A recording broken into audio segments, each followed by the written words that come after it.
किसी भी स्थिति में ब्रह्म तेज को नष्ट नहीं होने देते।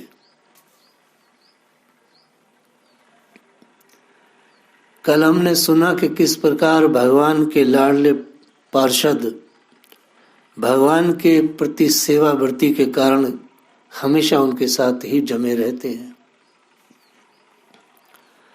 यहाँ तक कि जब सनकादिक ऋषियों ने शाप दिया भगवान के पार्षदों को, जो कि बिल्कुल निरपराध थे, उन्होंने कोई पाप नहीं किया था, कोई अपराध नहीं किया था, और ब्राह्मणों ने उनको शाप दे दिया, वह भी भगवान के निज घर में जाकर के, जहां से कभी कोई वापस नहीं आता है।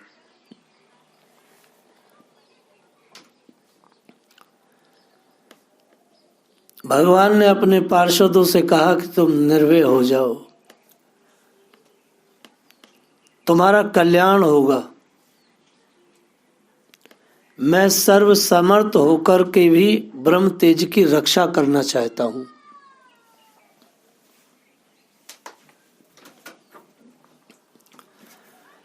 क्योंकि ब्रह्म तेज मुझे अविष्ट है।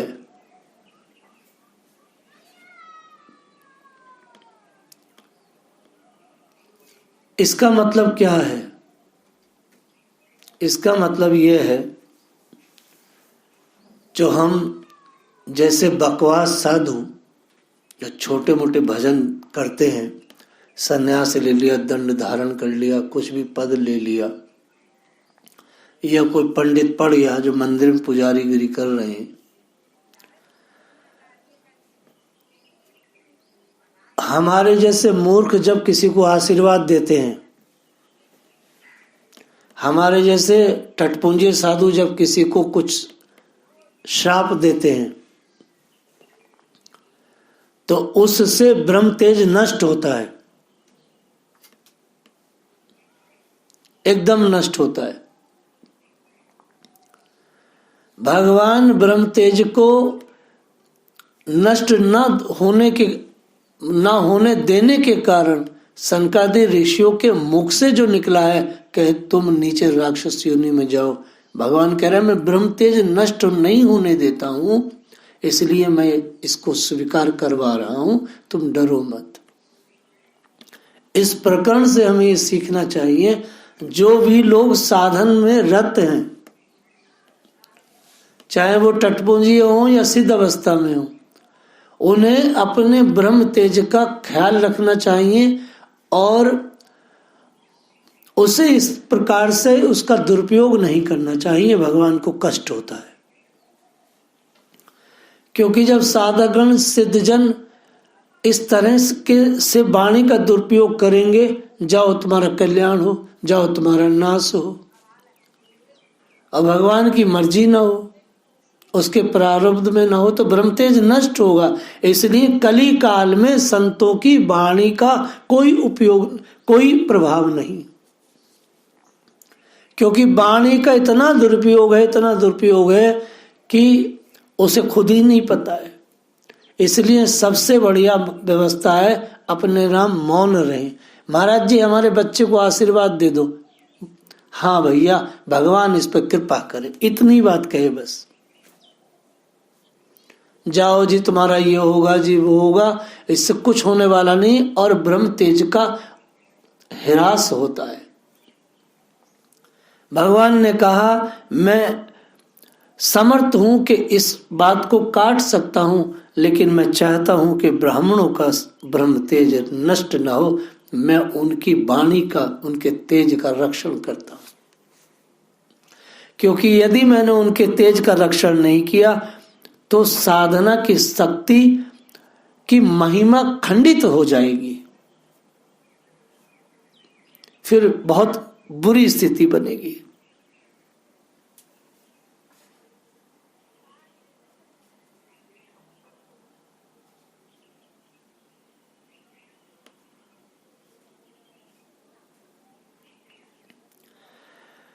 भगवान कह रहे हैं मेरी प्रेरणा से आपने शाप दिया है।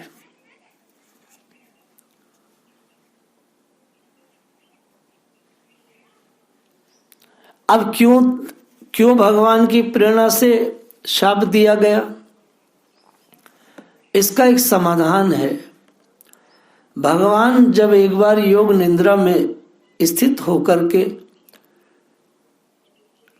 शयन कर रहे थे, तब जय विजय ने श्री लक्ष्मी जी को अंदर प्रवेश करने के लिए मना किया। माता लक्ष्मी ने पार्षदों को बहुत समझाया, तुम लोग हमको और प्रभु को पृथक पृथक मत समझो, हम दोनों एक हैं, यह तुम्हारी भूल है। गिरा अरत जल बीच सम कहियत भिन्न भिन्न, अतः मुझे रोकना उचित नहीं है।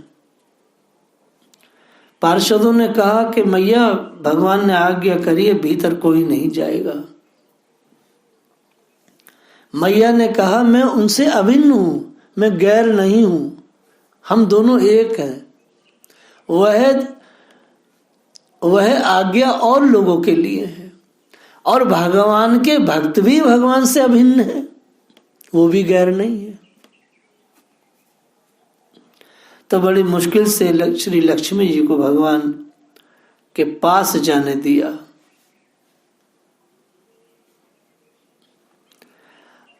अब वहां जाकर ठाकुर जी के चरणों का जब सेवन करने लगे श्री लक्ष्मी जी, तो भगवान कर रहा है, जोर से मत दबाओ।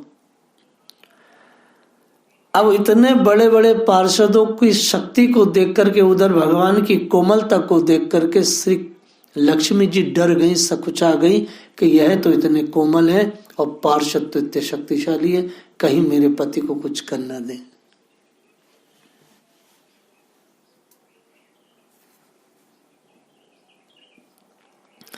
अधिक प्रीति मन भा संदेह, गोसाई जी ने लिखा है मानस में, अधिक प्रीति मन भा संदेह। जहां बहुत प्रीति होती है, जहां बहुत गाढ़ा प्रेम होता है, पग पग पग पग संदेह की जड़ें गहरी होती है। श्री रुक्मणी जी हमेशा संदेह में रहती, पता नहीं कब त्याग दें, और भगवान है ही ऐसे। श्री किशोरी जी हमेशा संदेह में रहती है, पता नहीं इस समय वो कहां होंगे, किस जगह होंगे।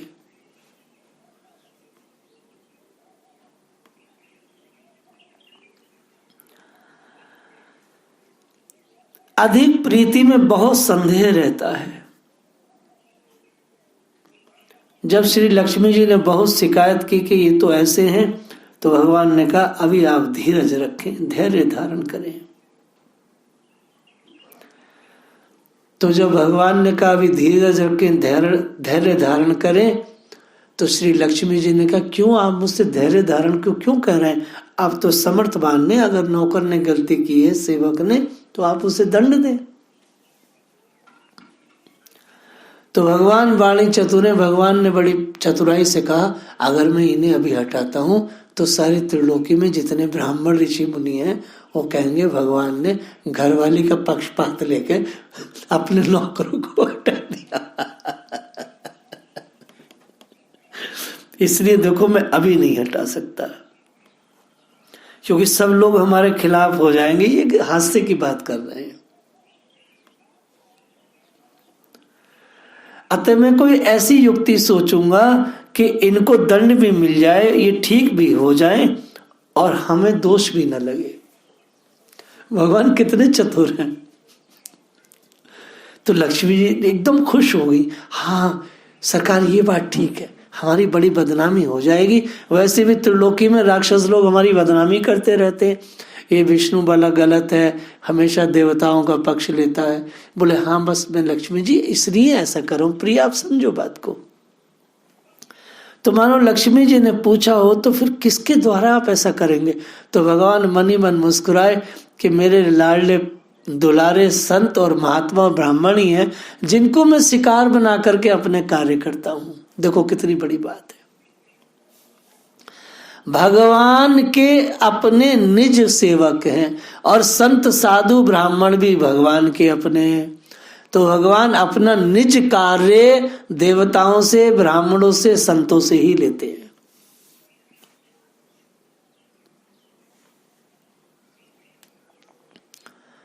दूसरी बात यह थी कि मेरे कोमल करार बिंद मृदुल स्पर्श से भी जब ये इनके शरीर में नील पड़ रहा है तो दैत्य दानवों से कैसे लड़ेंगे, उनके अस्त्र शस्त्र कैसे सहेंगे, यह भी उनके मन में बात आई। तो सर्वज्ञ सर्वात्मी सर्वात्मयामी प्रभु तुरंत उनके मन की बात जान गए कि ये तो हमें बिल्कुल ही कमजोर समझ रही है।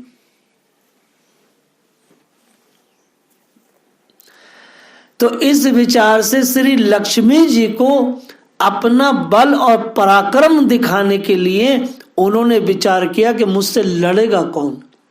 तो उनसे लड़ने के लिए उनका प्रतिद्वंदी भी उनके जैसा हो, तो उनके जैसे उनके प्रतिद्वंदी उनके पार्षद ही हो सकते हैं। सो भगवान ने जय विजय को काम पे लगा दिया और बनाया कारण सनकादि ऋषि। भगवान कौतुकी है, भगवान जैसा चाहे वैसा करते हैं। मुक्त न भय हते भगवाना, 3 जन्म द्विज बचन प्रमाना। भगवान के पार्षदों को 3 जन्म लेना पड़े, हिरण्यकशिपु, हिरण्याक्ष, रावण, कुंभकर्ण, शिशुपाल और दंतवक्त्र।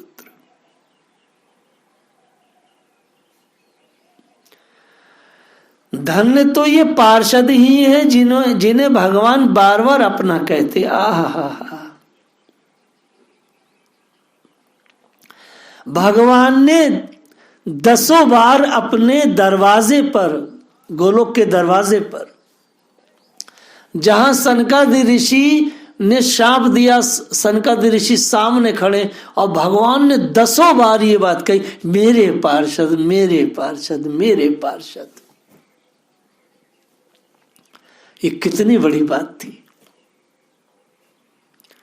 भगवान बार बार कहते थे, हे ब्राह्मणों, मेरे पार्षदों ने, मेरे पार्षदों ने, मेरे पार्षदों ने। श्री लक्ष्मी जी बार बार शिकायत करती हैं, आपके पार्षद, आपके पार्षद। भगवान में कहते हैं, मेरे पार्षद, मेरे पार्षद। मेरे पार्षदों ने लक्ष्मी जी आपके प्रति अपराध किया। सनकादि ऋषियों से कहते हैं, मेरे पार्षदों ने अपराध किया। और बार बार स्वयं भी कह रहे हैं, मेरे पार्षद, मेरे पार्षद। आचार्यगण कह रहे हैं, धन्य तो ये पार्षद हैं जो बार बार भगवान हर वाक्य में कह रहे हैं कि मेरे, मेरे, मेरे। कितने बड़े भाग्यशाली। भगवान कभी ये नहीं कहते लक्ष्मी मेरी, मेरी लक्ष्मी, मेरी धर्मपत्नी। कहीं शास्त्र में एक श्लोक नहीं है ऐसा। बार बार भगवान कहते हैं, मेरे भक्त, मेरे पार्षद, मेरे सत। क्या बात है। भगवान भक्ति का नाता मानते हैं साहब, रिश्तेदारी नहीं मानते। सच्ची सीधी बात तो यह है, भक्ति का नाता मानते हैं। भगवान उन्हें बार बार अपना कहते हैं। उनके अपराध को अपना अपराध मान रहे भगवान। प्रभु ने सनकादि ऋषियों की प्रशंसा तो बहुत की, उन्हें पूज्य भी कहा। भगवान ने सनकादि ऋषियों को पूज्य कहा, प्रशंसा भी बहुत की, उनके तप की, त्याग की, वैराग्य की, ब्रह्मचर्य की। लेकिन भगवान ने एक बार भी उन्हें अपना नहीं कहा। जो क्रिमिनल थे, जो अपराधी थे, श्री लक्ष्मी जी के चरणों के अपराधी भी थे, गोलोक धाम के अपराधी थे, भगवान बार बार उन्हें अपना कह रहे हैं। सो भक्ति का नाता बहुत बड़ा है।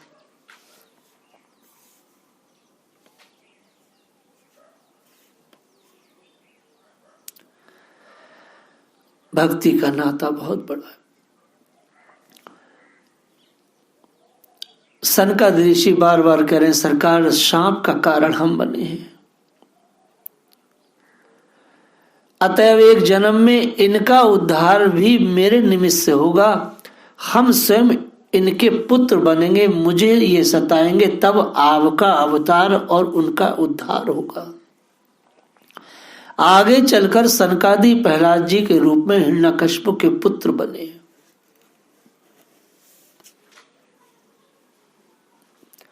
भगवान ने नरसिंह अवतार लिया। लक्ष्मी जी ने कहा एक जन्म में मैं इनके उद्धार की निमित्त बनूंगी, मेरा हरण करके इनका उद्धार करने का कारण बनेगा। देखिए क्या बात है। जब भगवान बार बार पार्षदों को अपना अपना अपना कह रहे थे, तो श्री लक्ष्मी जी और सनकादि ऋषियों ने भी विचार किया, हम भी भगवान के इस पुनीत कार्य में अपना सहयोग दें। लक्ष्मी जी कहती हैं एक में मैं भी सहयोग करूंगी, मैं जब ये मुझे चुराएंगे तो मैं सहयोग करूंगी। एक में कह रहे हैं सनकादि प्रहलाद के रूप में जन्म लेंगे, जब सरकार ही हमें सताएंगे तो आप आएंगे तो हम आपका भजन भी करेंगे, हम आपके पुत्र बनेंगे। क्या बात है। प्रहलाद जी सनकादि ऋषियों का चतुर्थ कुमारों के पुंज हैं, एक है वो। नहीं तो ऐसा भजन कौन कर लेगा भाई, ये कहने सुनने की बात है।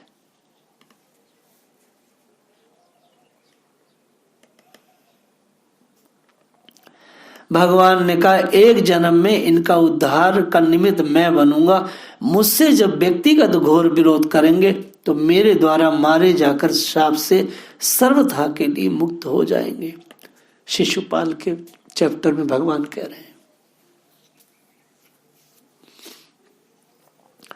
अब प्रश्न यह है, सनकादि ऋषियों ने पार्षदों को शाप क्यों दिलाया? सनकादि ऋषियों से ही भगवान ने अपने पार्षदों को शाप क्यों दिलाया, ये प्रश्न होता है। भगवत पार्षद स्वतः सिद्ध हैं, समर्थ हैं, इन्हें साधारण ऋषि मुनियों का शाप लगेगा ही नहीं, क्योंकि वो भगवान से अभिन्न है और कोई क्रमिक विकास की भक्ति से वहां तक नहीं गए हैं, कोई जा भी नहीं सकता। अतः परम सिद्ध परम समर्थ स्वरूप भूत सनकादि को ऋषियों के से साप दिलवाया। समर्थ पुरुषों को साधारण लोगों का साप नहीं लगता है, क्योंकि सनकादि ऋषि भी भगवान के पार्षदों के जैसे ही समर्थवान है। भृगु पत्नी दैत्यों का पक्ष लेती, उनका अनुचित पक्षपात भगवान को असह्य उठा, अतः सुदर्शन चक्र से उनका सर काट दिया। हमेशा वो दैत्यों का पक्ष लेती थी, अर्थात सेकुलर होंगी या तो आरक्षण पार्टी की होंगी। महर्षि भृगु जी दुखित होकर भगवान को भी नारी ब्रह से दुखी होने का शाप दिया। भगवान परम समर्थ कह दिए हम स्वीकार नहीं करते। जब भृगु ने शाप दिया तो भगवान ने कहा मैं स्वीकार नहीं करता। तब लाचार होकर भृगु जी ने बड़ी कठिन तपस्या की, बड़ी कठिन तपस्या की और भगवान को प्रसन्न किया। भगवान ने के वर देने के लिए उदत होने पर यही वर मांगा, आप हमारे शाप को स्वीकार कर ले प्रभु।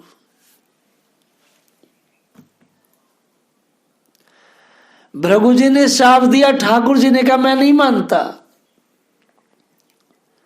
तो शाप निष्फल हो गया, ब्रह्म तेज निष्फल हो गया। तो ब्रह्म तेज निष्फल हुआ, आगे के तप नष्ट हो जाते, तो भृगु जी हजारों वर्षों के लिए तप पर बैठ गए। भगवान लीजिए, भगवान ने कहा क्या मांगते हो ब्राह्मण? ठाकुर जी जो मैंने पहले शाप दिया उसको स्वीकार कर लो। क्या बात है।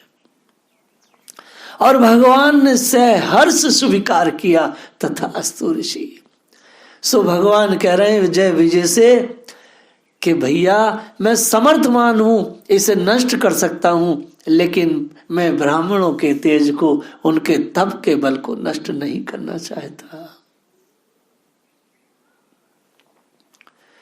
क्या बात। इसलिए संतों को, ब्राह्मणों को, साधकों को चाहिए कि अपनी वाणी का दुरुपयोग ज्यादा न करे। जय श्री राधे।